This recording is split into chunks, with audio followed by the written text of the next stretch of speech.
nin madaxweynaheena shabaha oo markii dambe dalkiisii la degay dalka Zimbabwe oo Mugabe la yiraahdo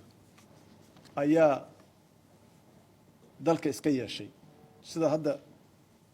xukuumadeena madaxweyne xasan sheekh uu dalka u leeyahay afka ingiriiska waxa lagu yiraahdaa extractive economic and political institutions waxa weeye waa hanti urursi iyo siyaasad urursi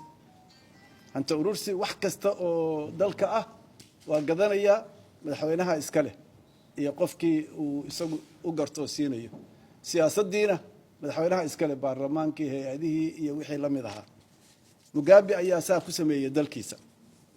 marka waqtiyada kamid ah oo lacagtii dalku ay qiimo beeshay oo dhalinyaradii shaqo la'aantu ay 95% tahay ayaa waxa la sameeyay bangiga dawladdu wuxuu sameeyay wax la yiraahdo lottery baqtiya nasiib marka ninba baqtiya nasiibkii soo saarayay dad badan baa ka qayb galay waxay filayaan in baqtiya nasiibku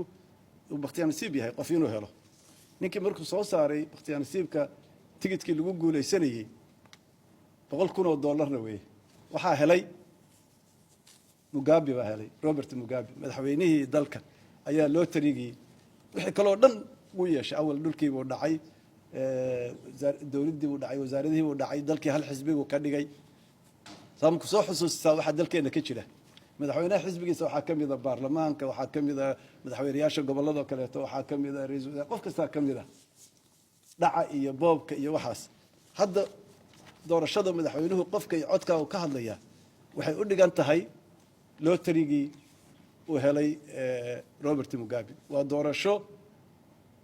uu madaxweynuhu rabo inuu isagu ku noqdo